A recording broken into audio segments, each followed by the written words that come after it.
My sister called me at 6 in the morning on a Tuesday. Elena, I need you to co-sign my mortgage. It's just a formality. I'd been up for 20 minutes, packing my daughter's lunch for kindergarten, spreading peanut butter on bread with one hand and holding the phone with the other.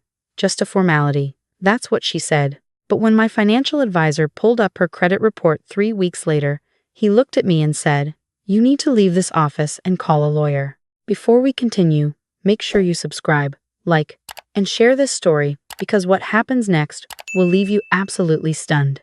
Let me back up. My name is Elena Marsh. I'm 36 years old. I'm a pharmacist at a hospital in Charlotte, North Carolina. I've been a single mom to my daughter Lily since she was 18 months old when her father decided fatherhood wasn't really his thing and moved to Seattle with a 23-year-old yoga instructor. I didn't fight it. I didn't beg. I let him go, and I rebuilt everything from scratch. I worked double shifts. I clipped coupons.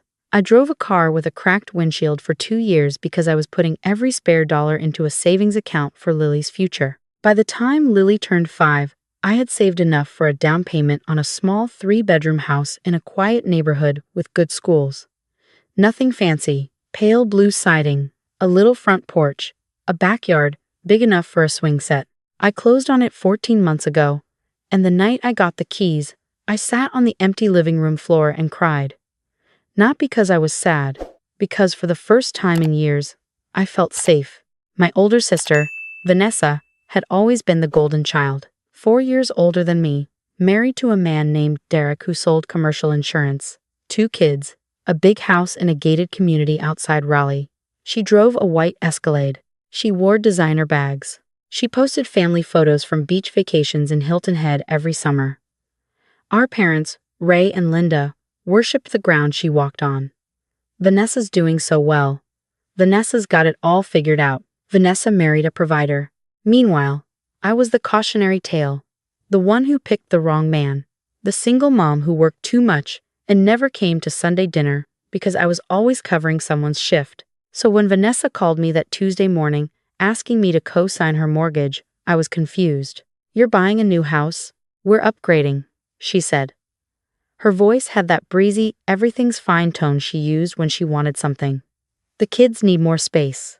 We found this gorgeous 5-bedroom in Apex. It's perfect, but the lender wants a co-signer for the loan." I almost dropped the peanut butter knife.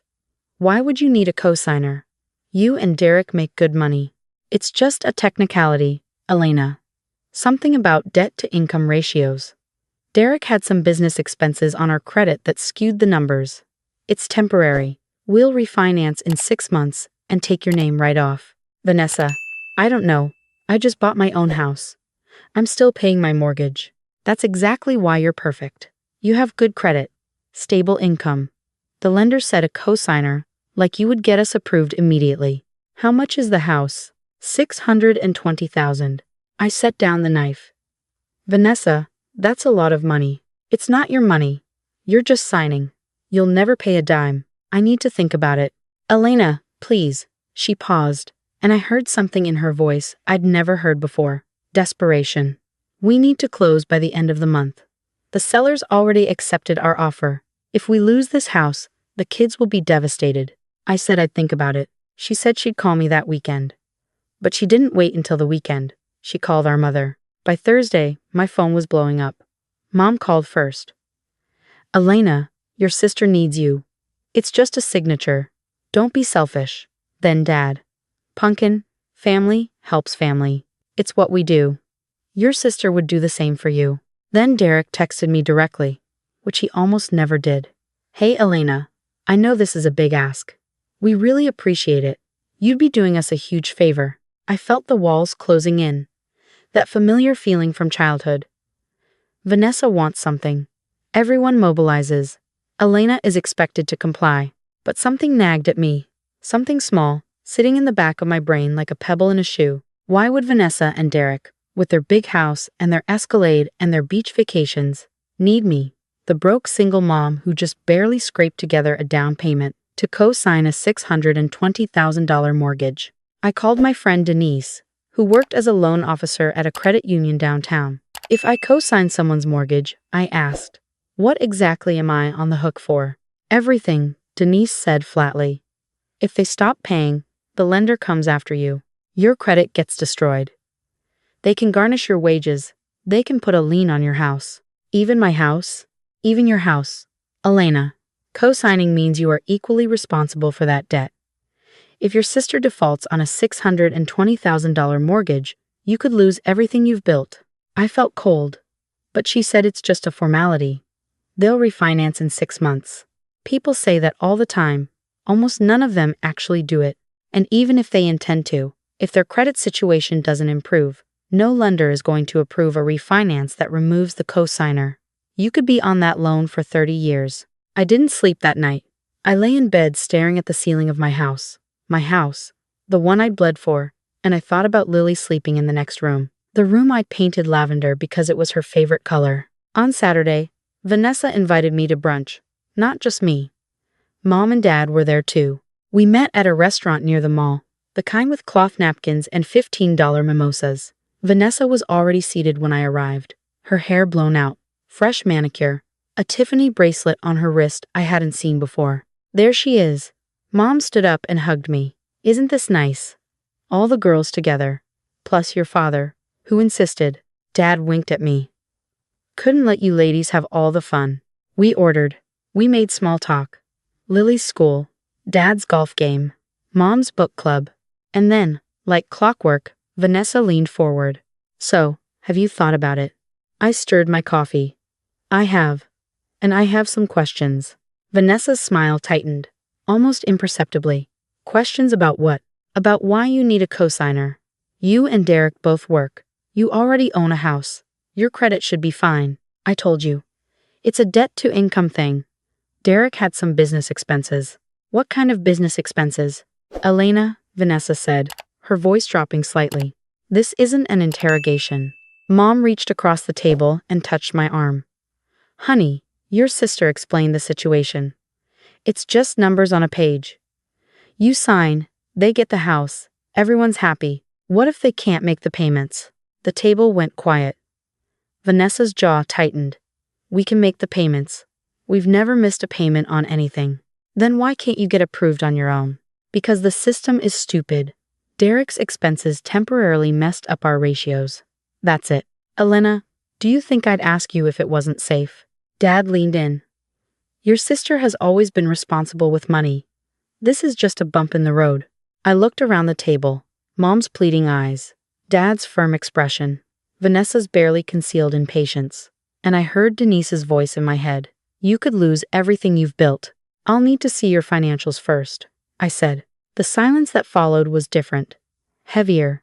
Vanessa's eyes went flat. Excuse me. If I'm putting my name on a $620,000 loan, I need to see your credit report, your bank statements, and your current mortgage details. That's not unreasonable. You want to audit me? Vanessa's voice rose. I'm your sister, not a stranger off the street. And it's my credit and my house on the line, I said, keeping my voice steady, even though my hands were shaking under the table. If something goes wrong, Vanessa, I'm the one who pays, not you, me, and my daughter. Mom sighed dramatically. Elena, why do you always have to make things difficult? I'm not making things difficult. I'm being careful. There's a difference. Vanessa stood up, threw her napkin on the table, and walked out of the restaurant. Mom followed her. Dad looked at me with that disappointed expression I knew so well. You know, he said quietly, your sister has always been there for you. When, Dad? When has Vanessa ever been there for me? He didn't answer. He just shook his head and went to find Mom and Vanessa in the parking lot. I sat alone at the table, staring at my untouched eggs, and made a decision. Monday morning, I called the one person I trusted completely with money. His name was Arthur Whitfield. He'd been my financial advisor since I started at the hospital 8 years ago. He was the one who helped me set up my savings plan, my retirement account, the whole strategy that eventually let me buy my house. He was 62, wore bow ties unironically, and had a framed photo of his golden retriever on his desk. Arthur, I said, sitting in his office with a cup of terrible break room coffee. I need you to help me understand something. I told him everything. Vanessa's request, the family pressure, the brunch ambush, the $620,000 mortgage. Arthur listened without interrupting. When I finished, he took off his glasses and cleaned them with his tie. Elena, I'm going to ask you something, and I want you to be honest. Has Vanessa ever shared any financial details with you? Bank statements, investments, anything? Never. She just talks about how well they're doing. And Derek's business. What does he actually do? He sells commercial insurance. At least, that's what he's always said. Arthur nodded slowly. Would you be comfortable if I ran a basic credit and background check? It's public information, mostly. Property records, court filings, that sort of thing. If everything's clean, I'll tell you it's clean, and you can make your decision with confidence. And if it's not clean, then you'll know exactly what you'd be signing up for. Do it, I said. He said it would take a day or two. Those 2 days were the longest of my life. Vanessa didn't call. Mom sent 3 texts, each one more guilt-laden than the last. Your sister cried all night. I hope you're happy. Dad called once and left a voicemail. Pumpkin, just sign the papers. Don't overthink this. I didn't respond to any of them. I picked up Lily from school. I helped her with her alphabet worksheets. I cooked dinner. I watered the little garden we'd planted in the backyard. And I waited. Arthur called me on Wednesday afternoon. I was on my lunch break, sitting in the hospital courtyard with a granola bar I'd forgotten to eat. Elena, he said, you need to come to my office. Can you just tell me over the phone? I'd rather show you in person. Can you come after work? I was there by 5:15. Arthur had papers spread across his desk and his laptop open to 3 different tabs. He didn't offer me coffee. He didn't make small talk. He just pointed to the chair and said, sit down. I sat. I'll start with Derek, he said. Derek Mitchell hasn't worked in commercial insurance for 14 months. He was let go from his firm for, and I'm quoting the public filing here, misrepresentation of client accounts. I stared at him. He was fired 14 months ago. As far as I can tell, he hasn't held steady employment since. He's done some freelance consulting, but the income is minimal.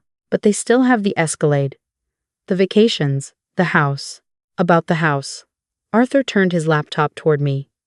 Vanessa and Derek's current home in Raleigh.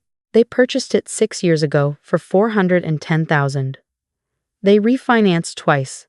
The second refinance was a cash out, meaning they pulled equity out of the house to use as cash. Their current mortgage balance is $385,000 on a house that's now worth roughly $350,000. They owe more than it's worth, by about $35,000, yes.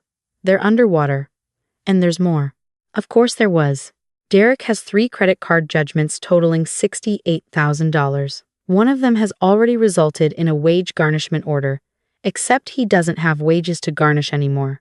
So it's just sitting there, accruing interest. Vanessa has a personal line of credit that's maxed out at $22,000. And here's the part that made me call you immediately. Arthur looked at me over his glasses. They've been denied mortgages at 4 different lenders in the past 3 months. 4. The house they want to buy. They can't get it without a cosigner, because no bank in their right mind would approve them alone. Their combined debt is over $475,000. The room tilted. I gripped the arms of the chair. Elena, if you co-sign this mortgage and they default, and based on these numbers, it's not a matter of if but when. You are personally liable for that entire loan. The lender will come after you. Your wages, your savings, your house. My house, I whispered. Your house. The one you worked 8 years to buy. The one your daughter sleeps in. I thought about Vanessa's Tiffany bracelet. Her blown-out hair. Her $15 mimosa. The Escalade in the parking lot. All of it financed by debt. All of it a performance. And she wanted me, the sister they all pitied, to be the foundation holding up her house of cards. What do? I asked. You say no. But Arthur held up a hand. But I think you should do it in a way that makes it impossible for them to come back and ask again. I think you should let me present these findings to your family directly. They'll say I betrayed them. They already betrayed you, Elena. They just haven't been caught yet. I called Vanessa and told her I was ready to discuss the co-signing. But I wanted to do it properly. A family meeting at my house, with my financial advisor present to walk through the paperwork. She was ecstatic. Oh my God, Elena, thank you. You won't regret this. I'll tell Mom and Dad. Derek will be so relieved. I heard her put her hand over the phone and shout, "She's doing it. She's signing." And something in my chest cracked. They came on Saturday. All of them. Vanessa and Derek, Mom and Dad. They parked in my driveway, the driveway of my small pale blue house that suddenly felt very fragile. Vanessa brought a bottle of wine. Mom brought flowers. Like it was a celebration. Arthur was already inside, sitting at my kitchen table with his laptop and a manila folder. He stood when they came in and shook everyone's hand. We sat in my living room, the room where Lily and I watched movies on Friday nights, where I'd hung her finger paintings on the wall by the window, where I kept the framed photo of her first day of kindergarten on the bookshelf. Vanessa was beaming. "So, where do I sign?" she joked. "Actually," Arthur said, clearing his throat, "before anyone signs anything, I need to walk Elena through exactly what co-signing means. She hired me to make sure she understands the full picture." "Of course," Vanessa said. But her smile dimmed just slightly. Arthur opened his laptop. Co-signing a mortgage means Elena becomes equally liable for the full amount of the loan. If the primary borrowers default, meaning they stop making payments, the lender will pursue Elena for the remaining balance. This can include wage garnishment, asset seizure, and liens on Elena's own property. "We're not going to default," Derek said, crossing his arms. "This is hypothetical. I'm required to present the full picture," Arthur said calmly. "Now, as part of standard due diligence, I ran a financial background check on the borrowers. This is public information, available through court records and property filings." "You did what?" Vanessa's voice went cold. "Elena asked me to assess the risk she'd be taking. That's my job." He opened the manila folder. "Derek, you were terminated from your insurance firm 14 months ago. Is that correct?" Derek's face went white. "That's none of your damn business. It is if Elena is being asked to guarantee your debt." "Vanessa and Derek, your current home has negative equity of approximately $35,000. You've been denied mortgages at 4 separate lenders.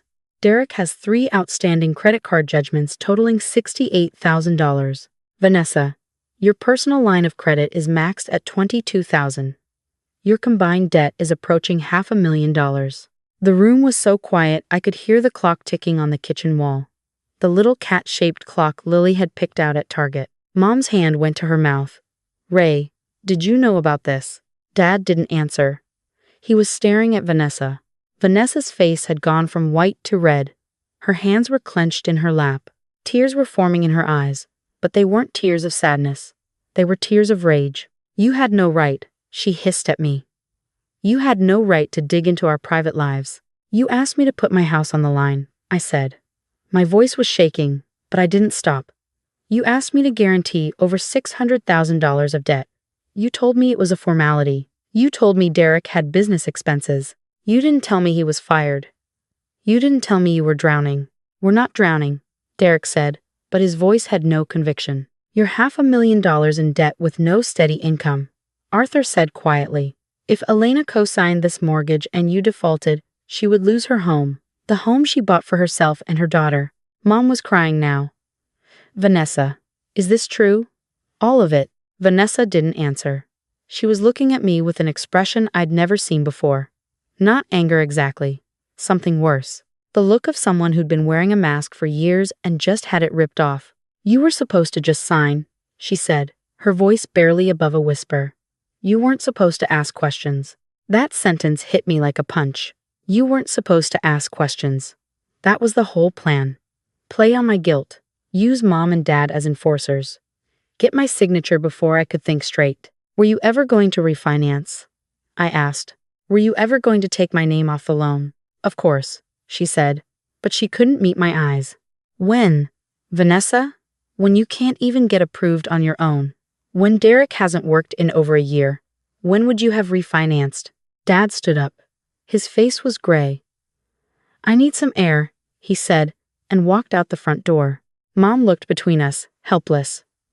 "Girls, please." "No, Mom." I stood up too. "For years, you've told me Vanessa has it all figured out, that she's the responsible one, that I should be more like her, and the whole time, she was sinking. And when she needed a life raft, she didn't ask for help. She didn't tell the truth. She tried to trick me into signing my house away." "I wasn't tricking you," Vanessa said, standing now, her voice rising. I was asking for help. I'm your sister. I'm drowning and I asked my sister for help. You didn't ask for help.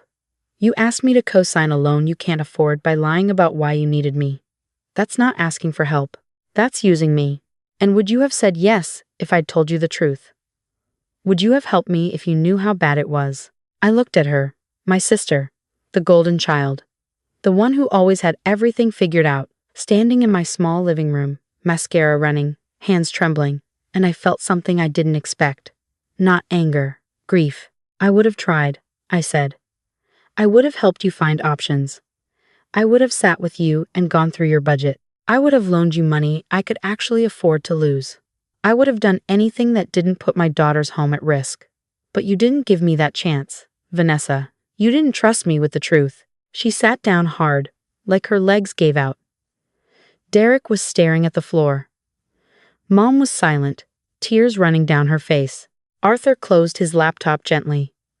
I think we should end here. Elena, I'll follow up with you next week about setting up additional protections for your property. A trust might be the right move. Vanessa left without saying goodbye. Derek followed her, his shoulders hunched, looking 10 years older than when he'd walked in. Mom hugged me at the door, a long, tight hug, and whispered, I'm sorry. I didn't know. I'm so sorry. Dad was sitting on my front porch steps. He didn't look at me as I came out. I should have asked more questions, he said. Your mother and I, we just believed what we saw. The house, the car, the vacations. We should have known. You couldn't have known, Dad. They hid it from everyone. He looked up at me, and his eyes were red. I owe you an apology. Not just for this. For years. We treated you like you were the one struggling. And the whole time, I sat down next to him. We watched the street for a while.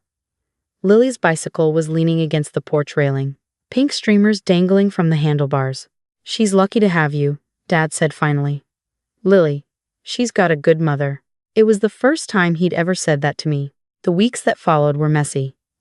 Vanessa and Derek didn't get the house. They couldn't find another co-signer. Over the next 2 months, the full extent of their situation came out in pieces.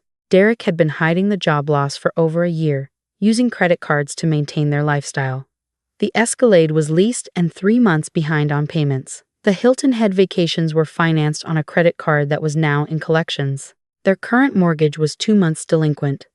By January, they'd listed their house in Raleigh as a short sale, trying to get out from under it before foreclosure. Vanessa didn't speak to me for 3 months. When she finally called, it wasn't to apologize. It was to tell me she'd filed for divorce. Derek had been lying about more than the finances. She found out he'd been hiding a second phone, another relationship, another set of lies built on top of the ones already crumbling. I drove to Raleigh to help her pack. We didn't talk about the co-signing.